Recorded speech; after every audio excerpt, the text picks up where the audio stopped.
Welcome to Alpha Recap, your quick, clear wrap of the market day. We're unpacking a day where AI hardware headlines met big capital plans and a mixed macro picture. As always, if you have questions, you can reach us at stockalpha.ai. Happy to be here. Big day, lots to chew on. Markets closed with a risk-on tilt after some heavy tech and corporate news tied to AI demand and data center spending. Right. So what really stands out here is that the tape was being driven by hardware and Capex headlines, not just software growth narratives. Exactly. You had a string of stories. An initial purchase order for wafer-level photonics, a strong earnings print from a networking name, and even an encouraging pricing outcome for an AI chip IPO, all of which pushed sentiment toward the data center and AI infrastructure theme. Let's unpack the big one, wafer-level photonics. There was a purchase order announced, an initial order worth $50 million plus a path to about $500 million. That's a headline that suddenly turns R&D into revenue optionality. Wafer-level photonics is basically integrating optical functions directly at the silicon wafer stage, so you cut cost, power, and latency versus the old plug-in optics. For hyperscalers running frontier AI workloads, that matters. Lower power per bit and faster chip-to-chip links. I mean, when you step back and look at this, the shift is both technical and commercial. Years of lab work suddenly have a clear commercial path. Analysts called it a kind of canon moment, which is dramatic, but you could see why. Yeah, that tracks. But the caveat is obvious. An initial order is not full adoption. We need follow-through orders and multi-year supply agreements before you can comfortably model a big revenue ramp. Totally. Follow-through is the watchword, which connects to the rest of the data center narrative. We also saw a networking name beat, and the market took that as confirmation of upgraded networking fabric demand. Right. A big networking vendor reported results that suggested stronger enterprise and hyperscaler demand. And then an IPO pricing outcome in the AI chip space signaled investors still want exposure to AI compute, even if some of the winners are bifurcated. Bifurcated meaning what exactly? Some names, the ones tied to very specific optical interconnects or high-end system integration, looked like direct beneficiaries. Others in the broader supply chain will only get the lift if orders scale. So winners are split between companies with explicit, contract-like revenue visibility and those hoping to ride momentum. Let's pivot to capital allocation, because that was a big narrative too. Baron Capital put Amazon's projected Capex back in the spotlight, about $200 billion, and said, hey, that could pressure near-term returns. Analysts framed that as a larger debate. How much of that Capex is productivity enhancing versus Capex that temporarily dilutes free cash flow and compresses return metrics? Capex can be great if it delivers high returns. But when it's very large, the timing and payoff matter a lot. And the Barron letter had an interesting tactical twist. The fund was down 9%, while the S&P dropped about 4.3%, yet they disclosed buying Microsoft during the quarter. That's an active management tension in a nutshell. Buy into short-term weakness because you have conviction, or hold back because your underperformance raises questions. Analysts said the purchase signals conviction in Microsoft's secular positioning, but it also forces the manager to justify that call if the macro backdrop worsens. Short reaction, bold move. Short reaction, high conviction. Okay, macro nuance now. U.S. retail sales were up for a third straight month, but a lot of the bump came from higher gasoline spending. The headline looks strong, but composition matters. Exactly. When gasoline drives the increase, that can overstate consumer strength in discretionary categories. The data points the analysts used to parse momentum included 2.8%, 0.5%, and 1.6%, different reads for different months or categories.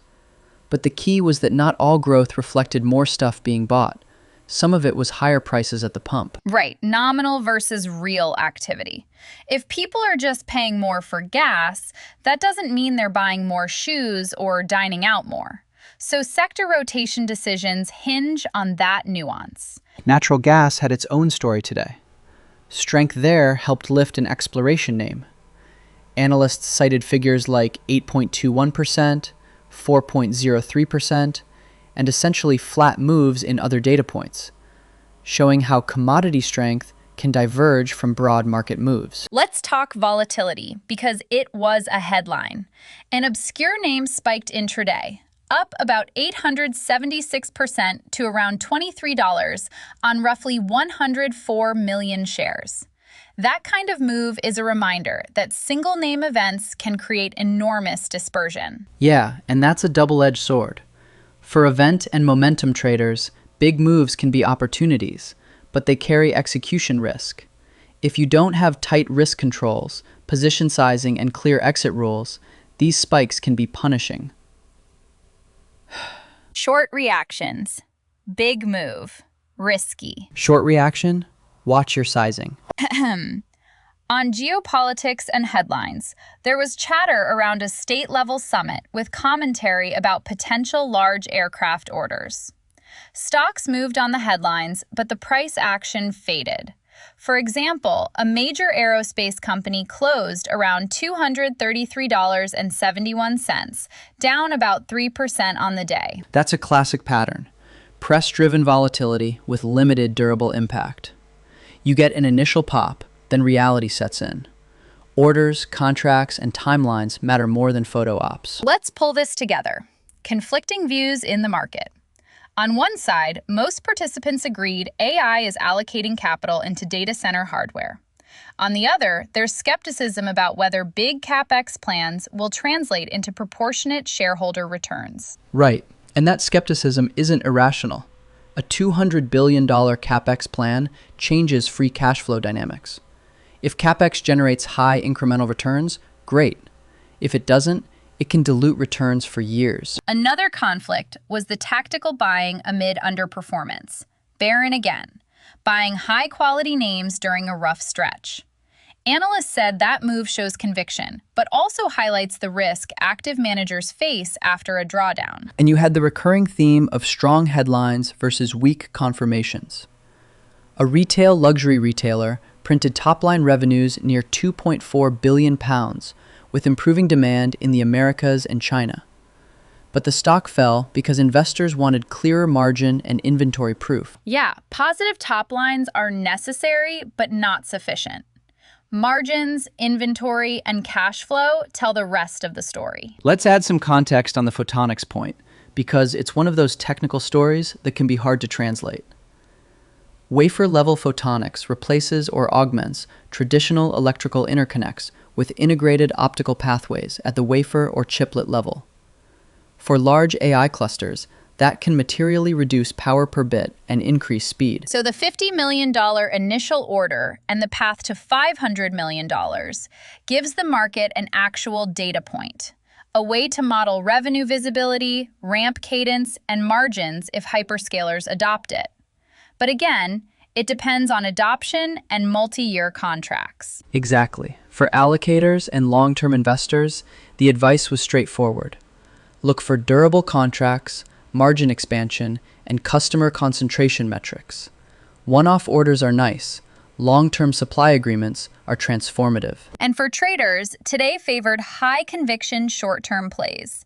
The tape was choppy, but provided intraday swings for those prepared to manage liquidity and volatility. Income and defensive investors got a mixed message. Nominal retail growth plus gas-driven spending can muddy the picture. Utilities and regulated water companies reported rate-driven uplifts. Analysts cited a roughly $2.3 million rate benefit for a water name. But those revenue streams need scrutiny around regulatory timing and financing. Sector specialists also had something to note. A dual DNA and RNA oncology assay got an FDA clearance. That's potentially significant for the diagnostics ecosystem, but it raises questions around reimbursement and lab adoption cycles. Totally. Specialist investors will want to model reimbursement pathways and the competitive landscape before drawing big conclusions from a single clearance. So, what should listeners watch next? Confirmations over headlines. More orders and contractual detail for photonics and data center suppliers. Capex sensitivity analysis for megacaps flagged for heavy spending. And, importantly, the composition of growth. Is it real demand or just inflation at the pump? Also, volatility controls. Given the outsized single-name moves we saw, position sizing discipline and pre-specified stop levels matter more than ever for traders. And watch geopolitics for event-driven windows, but don't assume summit headlines equal durable demand or orders. Quick reactions. Confirm orders. Stress test Capex. Size positions. Short reaction. Follow the contracts. Before we sign off, a couple of clear takeaways. 1. The market closed up on a tech-led rotation toward AI hardware and data center upgrades. But winners are split between companies with explicit, contract-like revenue visibility and those still hoping for momentum to carry them. 2. Big Capex plans. Think about $200 billion at a megacap. Are reintroducing the debate about near-term returns versus long-term productivity. Model different payback scenarios. Think about timing and sensitivity. 3. Headline macro prints matter, but composition matters more. Retail sales rose for a third month, but gasoline contributed heavily. Don't mistake nominal spending for durable consumer strength. And 4. Volatility is back as a feature, not a bug. Single-name spikes and event-driven moves mean both opportunities and risks.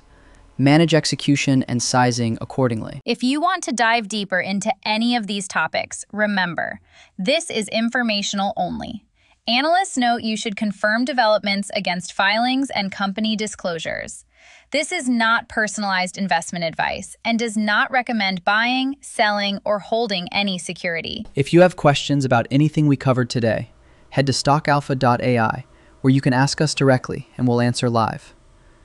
For more market analysis and insights, visit stockalpha.ai. Thanks for listening to Alpha Recap. Catch you next time.